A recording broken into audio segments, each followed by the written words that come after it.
Bienvenue dans le podcast 100K Révolution. Je suis Anne-Valérie Raucourt, je suis coach et mentor pour les femmes déterminées à développer leur entreprise en quittant les diktats, en affirmant qui elles sont, en faisant ce qu'elles aiment, en vivant plus de liberté et de joie. Ici, nous célébrons la puissance des femmes qui disent oui à leurs talents et les mettent au service d'un business florissant et d'une vie extraordinaire. Ce podcast vous montre comment appliquer les principes de l'énergie, du mindset, de la spiritualité et des stratégies alignées pour créer un succès indécent en partant de vous. Vous allez créer vos premiers 100K par an, puis par mois. Je l'ai fait. Vous pouvez le faire aussi. C'est la 100K Révolution.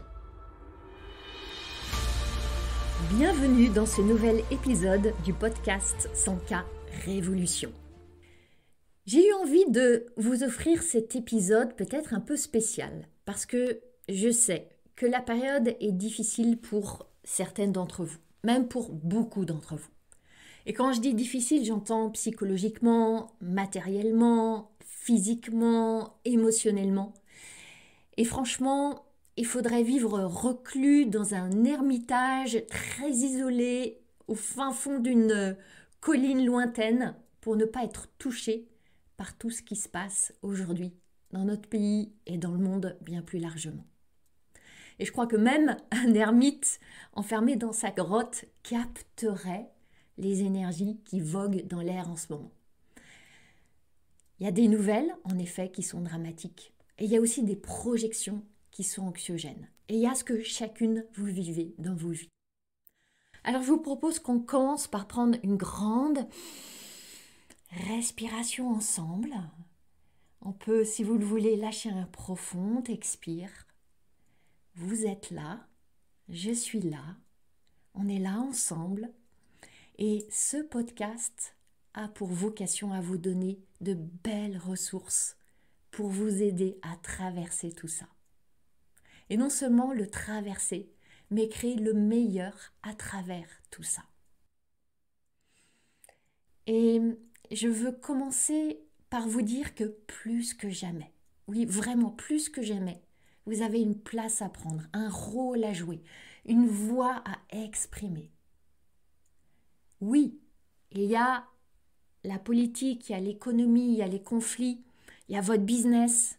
Et quand vous surfez sur les réseaux sociaux, bien sûr que vous avez facilement le sentiment que rien ne va ou que tout va tellement bien pour les autres et pas pour vous et qu'il y a quelque chose qui cloche avec vous et que vous n'êtes pas normal. Vous voyez tout ça et vous vous dites « Mais pourquoi chez moi ça va pas ? Rien ne marche pour moi. Ça marche pour les autres mais pas pour moi. Qu'est-ce qui se passe ?» Et peut-être que vous ne vous dites pas ça tout le temps, mais que par moment, ces pensées-là viennent à vous. Mon intention, c'est qu'à la fin de cet épisode, tout simplement, vous ne vous disiez plus ça. C'est mon intention, elle est ambitieuse et je veux vraiment vous mener sur ce chemin avec moi. Parce que quand vous vous dites « rien ne marche », c'est juste une phrase que vous vous racontez. Autrement dit, une suite de lettres et de mots. Et aussi, je vais aller au-delà, c'est une décision. C'est une décision que vous prenez. Une décision qui est tranchée et qui est tranchante. Qu'est-ce que vous dites en réalité quand vous dites rien ne marche ? La narration qui est derrière, c'est pourtant je fais tout ce qu'il faut, je me montre, je publie, je fais ci, je fais ça, je présente mon offre, j'affine mon offre et pourtant il n'y a pas d'engagement, il n'y a pas de like. Personne ne m'envoie des messages privés, j'ai pas de demande de rendez-vous, personne n'a signé pour mon offre, j'ai pas de nouveaux clients et ça fait des semaines et ça fait des mois, etc., etc., etc. Et c'est peut-être une réalité. Seulement, on va remettre les choses en perspective. Rien ne marche. Vraiment ? Est-ce que c'est vraiment vrai que absolument rien ne marche ? Et là, vous allez commencer par dresser la liste de tout ce qui vraiment ne marche pas. Et on ne va pas nier ça. Parce qu'il y a réellement des choses qui ne marchent pas. Ok. Une fois que vous aurez fait cette liste-là, on va pouvoir aller avec curiosité, regardez ce qui marche. Qu'est-ce qui maintenant marche? Dans les jours passés, qu'est-ce qui a marché? Je suis sûre que vous pouvez identifier des toutes petites choses, des tout petits succès, des petits pas en avant. Peut-être que ce qui a marché, c'est simplement le fait que, même si vous aviez la perception que ça ne marchait pas, vous avez continué à vous montrer, à publier, à parler de votre offre. Vous n'êtes pas resté dans votre lit. Vous avez posé des nouvelles actions. Ça marche. Et si vraiment vous ne trouvez rien, on va prendre un autre chemin. J'ai une autre question pour vous. Quels sont vos critères pour décréter ce qui marche versus ce qui ne marche pas? Comment est-ce que vous décidez que ça n'a pas marché? Vous pouvez vraiment vous poser cette question. Et la question qui vient après, c'est est-ce que ce sont vraiment vos critères? Admettons que, par exemple, vous n'avez pas eu les 10 clients que vous escomptiez en lançant une offre, vous n'en avez eu que 5. Donc, vous décidez que ça n'a pas marché.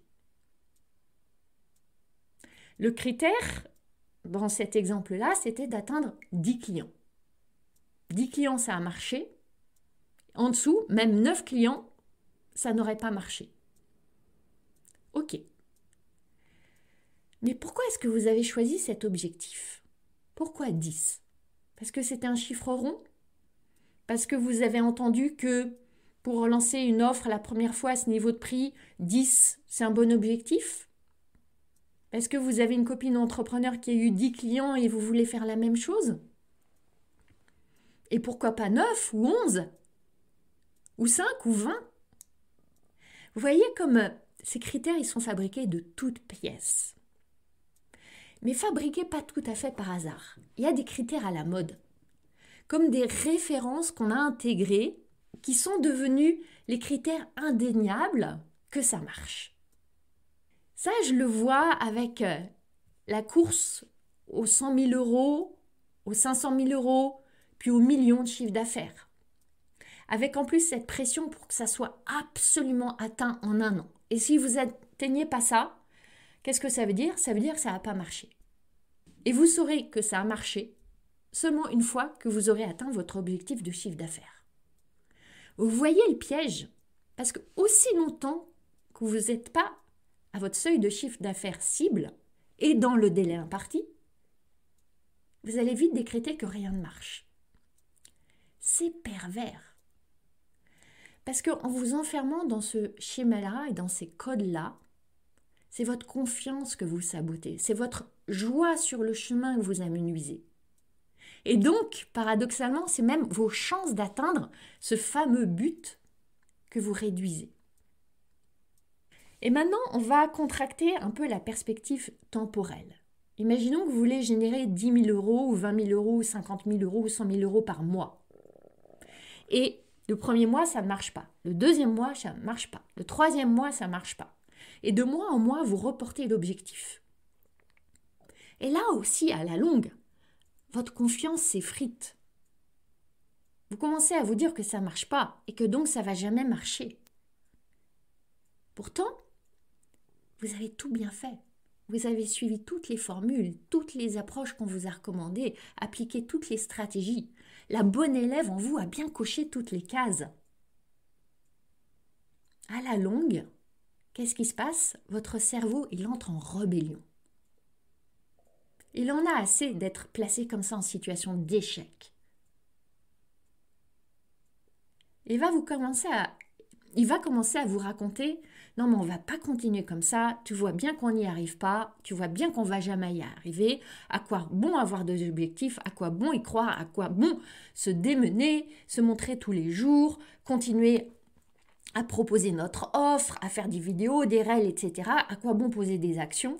Autant abandonner. » Je connais bien toutes ces histoires. Et je veux vous proposer une forme d'analogie. Imaginez que vous partez de Bretagne et vous voulez aller en bateau sur la côte est des États-Unis. Imaginons que vous voulez aller à New York, par exemple. Vous empruntez un grand catamaran. Et en partant de votre port breton, vous commencez à bien prendre les vents, glisser sur les flots, vous êtes pleine d'espérance, comme grisée par l'aventure qui s'annonce. Tout va bien, vous êtes fière d'avoir pris cette décision, vous êtes bien préparée et vous rêvez déjà d'accoster à New York. Et un jour, après quelques jours de navigation, vous êtes là au milieu de l'océan. Il y a une tempête. Votre boussole capte plus bien les fréquences, le radar grésille, les flots sont agités, vous ne voyez plus aucune côte. Et puis il y a du brouillard et vous commencez à paniquer, à vous demander où vous êtes.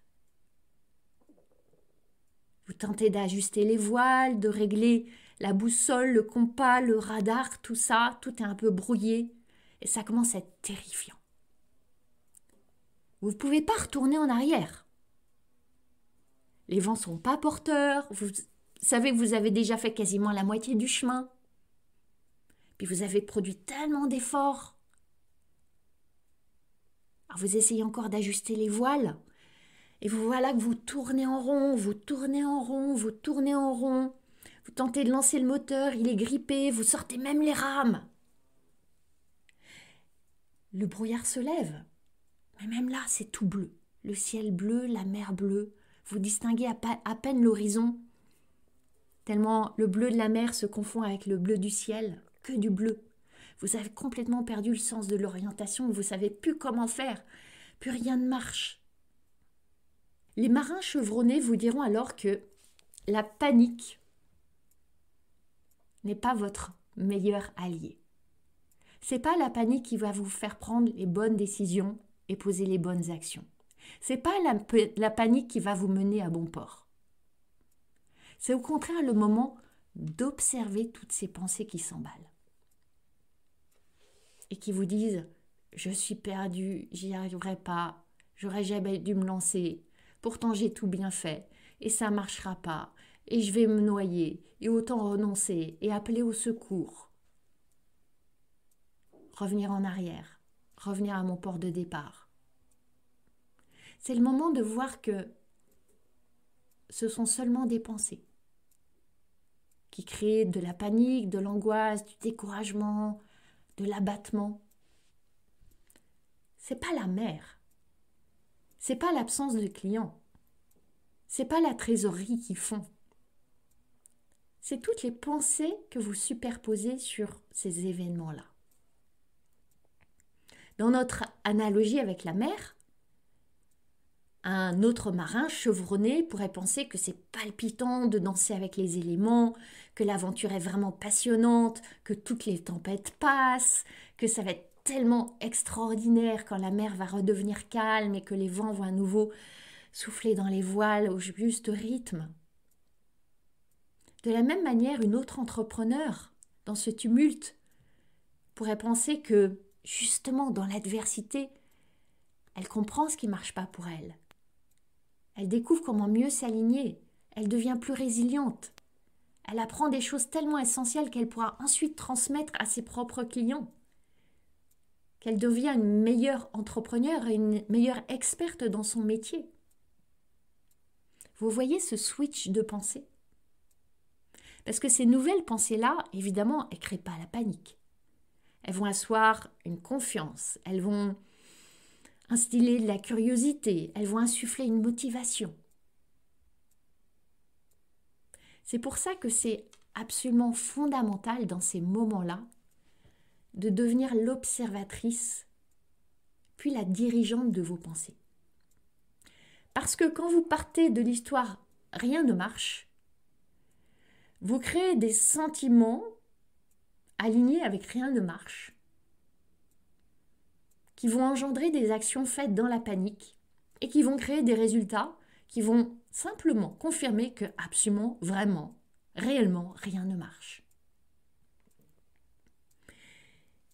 Et ceci, bien sûr, sans vous juger pour avoir de telles pensées. Parce que bien sûr, elles apparaissent. Personne n'aime être perdu au milieu de l'océan. Personne n'aime lancer une offre et ne pas avoir de clients. L'idée, c'est de surtout ne pas rajouter une couche de culpabilité ou de honte, ni de fuir ces sentiments-là, mais de les voir comme des compagnes sur ce chemin. S'amuser de voir ces pensées réapparaître. Et simplement choisir de ne pas les nourrir, pas les amplifier. Bien faire la distinction entre la graine, cette pensée qui apparaît, et puis l'entretien de la graine. Tout ce temps, cette attention, ce soin que vous allez mettre ensuite à faire grandir la graine. La graine, si vous ne la soignez pas, elle ne va pas donner un arbre. Et vous ne voulez pas avoir dans votre esprit un arbre qui porte des pensées pourries. Donc il vous appartient, c'est votre responsabilité de ne pas nourrir la graine. Je veux vous offrir là encore une autre perspective. Quand vous êtes au milieu de l'océan, vous savez, même si vous ne la voyez pas, vous savez que la côte sur laquelle vous voulez accoster existe. Vous savez qu'elle existe. Elle n'a pas disparu. Ce n'est pas parce qu'il y a du brouillard et que vous êtes trop loin qu'elle n'existe pas. C'est une réalité. Et vous avez seulement à garder le cap, à composer avec les éléments, à apaiser la panique. Et dès que les flots se calment, dès que le vent s'apaise, reprendre calmement votre navigation.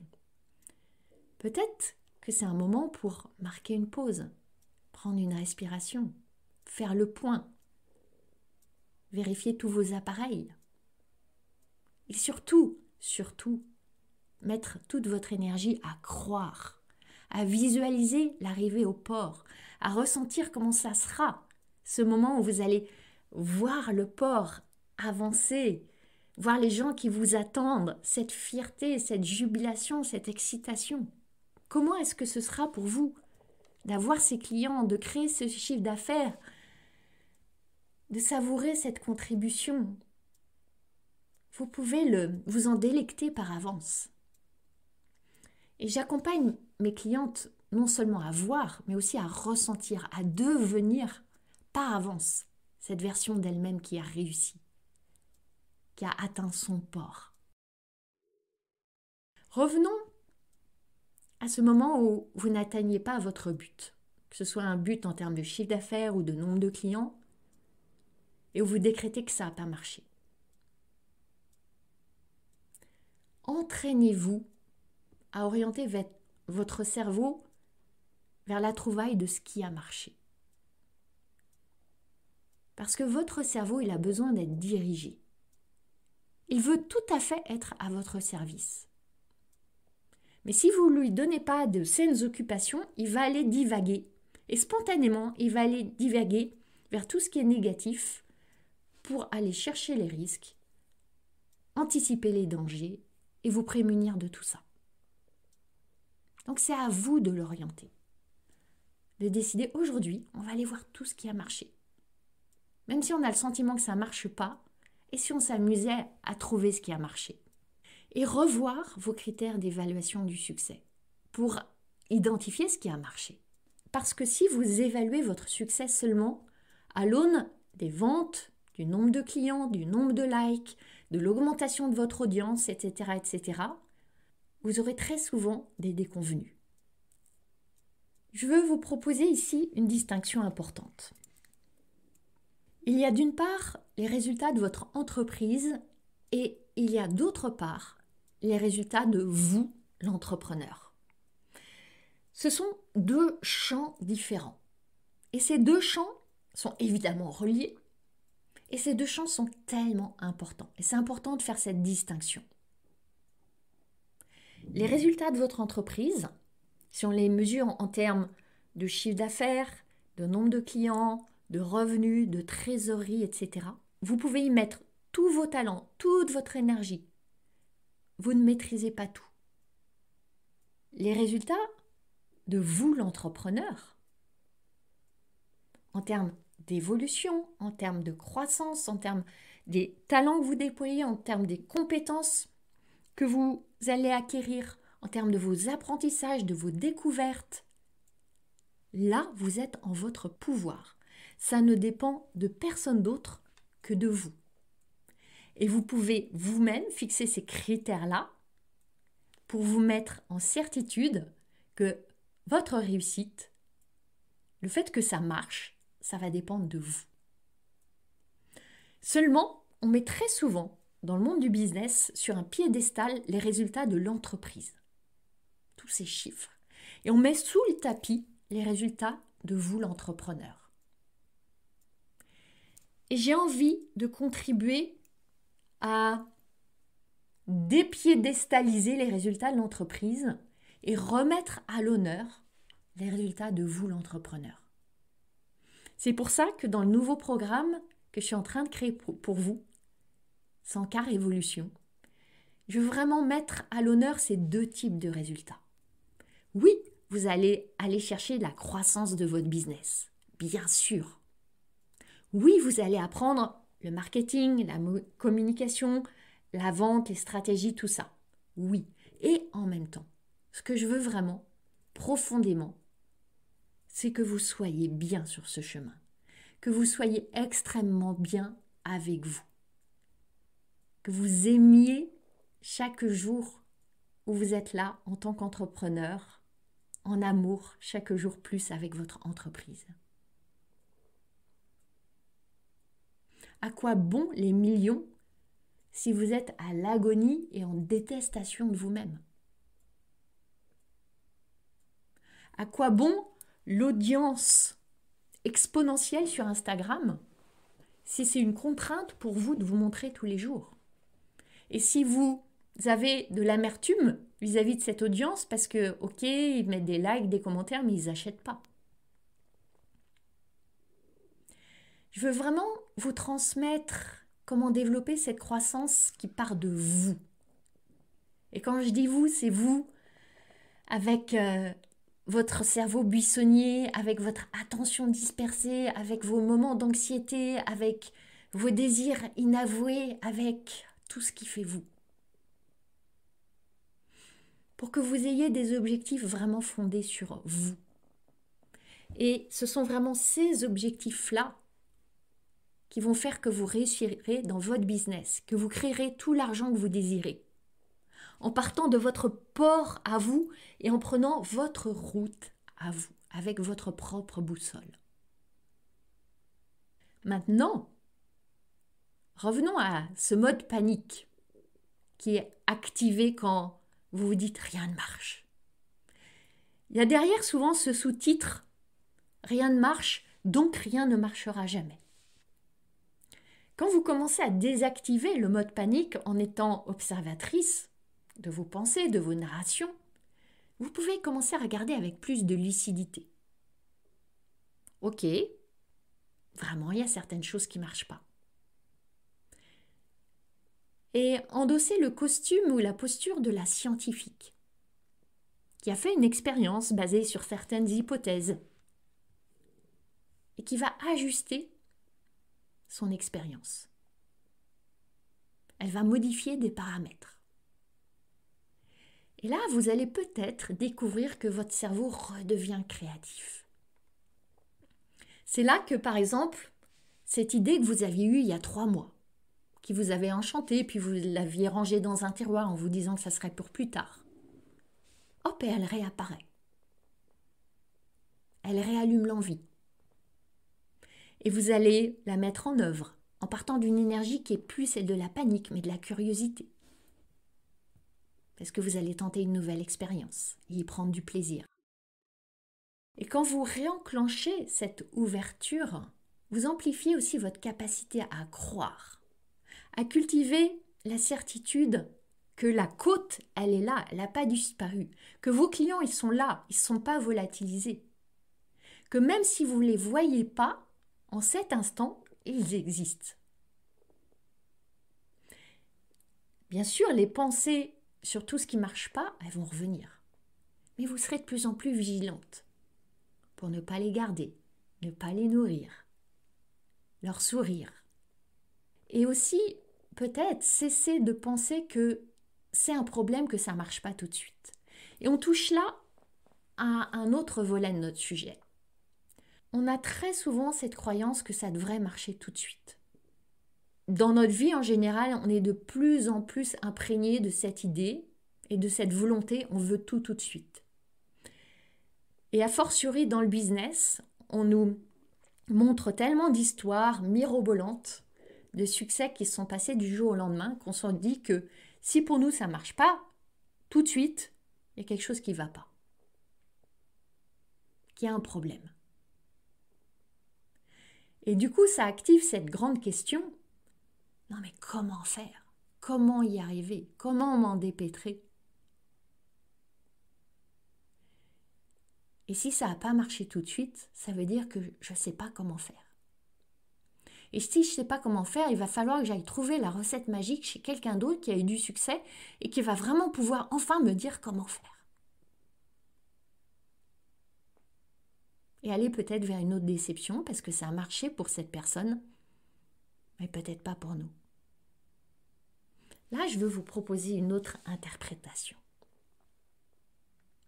Si justement, le fait que ça ne marche pas, là, tout de suite, c'était juste un signe que vous avez cherché à appliquer le comment dicté par quelqu'un d'autre. Et que c'est maintenant le moment de vous écouter pour trouver votre propre comment, ce qui marche vraiment pour vous. C'est peut-être juste le signe que vous avez appliqué des méthodes qui ne sont pas adaptées pour vous, avec votre singularité, votre expérience, votre parcours, vos envies, vos compétences, votre énergie, votre âge, tout. Et vous vous êtes éloigné de votre propre sagesse, de votre propre créativité, de vos propres désirs. Imaginez que vous voulez perdre du poids. On va dire que vous voulez perdre 10 kilos. Et vous allez appliquer un régime, un deuxième régime, un troisième régime. Chacun de ces régimes vous a montré des témoignages mirobolants, des femmes qui avaient perdu 10, 20, 30 kilos sans souffrir, sans sacrifice, sans faire du sport. Et pourtant, vous, oui, vous perdez quelques kilos, mais vous en reprenez encore plus, et vous en perdez, vous en reprenez encore plus, le fameux yo-yo. Et vous allez commencer à vous dire que ça ne marche pas pour vous. Le premier régime ne marche pas pour vous. Le deuxième régime ne marche pas pour vous. Le troisième régime ne marche pas pour vous. Et en plus, vous avez fait plein d'efforts. Vous avez arrêté de manger tout ce que vous aimiez. Vous vous êtes coupé de vos amis, etc., etc. Vous vous êtes torturé avec des séances de sport épouvantables. Et vous en arrivez à cette idée qu'aucun régime ne marchera jamais pour vous. Et que vous allez rester avec votre surpoids jusqu'à la fin de vos jours. Mais il y a cette voix en vous qui n'a pas envie de cet abandon, qui ne veut pas abandonner, qui ne veut pas vous abandonner. Vous allez alors peut-être commencer à chercher, vous questionner comment votre corps à vous désire vraiment perdre ce poids. Et dans ce questionnement, dans cette quête, dans cette curiosité, peut-être est-ce que vous allez aborder la chose complètement différemment. Peut-être que vous allez faire une alchimie de toutes les approches que vous avez déjà testées. Peut-être que vous allez découvrir une approche purement émotionnelle. Peut-être que vous allez vous mettre à danser et que par la danse, vous allez perdre du poids. Ou simplement décider que vous ne vous donnez pas 3 mois, mais que vous vous donnez 1 an pour perdre ce poids. Et jusqu'à présent, vous étiez cramponné à « ça doit être fait en 3 mois ». Peut-être aussi qu'il va être nécessaire d'accepter que ça ne va pas être linéaire, qu'il y aura des moments de stabilisation où vous allez être en plateau pendant des semaines. Il y aura même peut-être des moments où vous allez reprendre du poids et que vous n'allez pas décréter à ce moment-là que ça ne marche pas. Mais choisir de voir que ce n'est pas un problème, que c'est normal et que si vous désirez vraiment perdre du poids, c'est à vous et que vous allez y arriver. et que c'est inévitable. Quand vous décidez ça marche pas, c'est une décision qui ne vous sert pas. C'est un renoncement. Et c'est aussi un mensonge. Parce qu'au fond de vous, il y a une partie de vous qui sait que c'est pas vrai.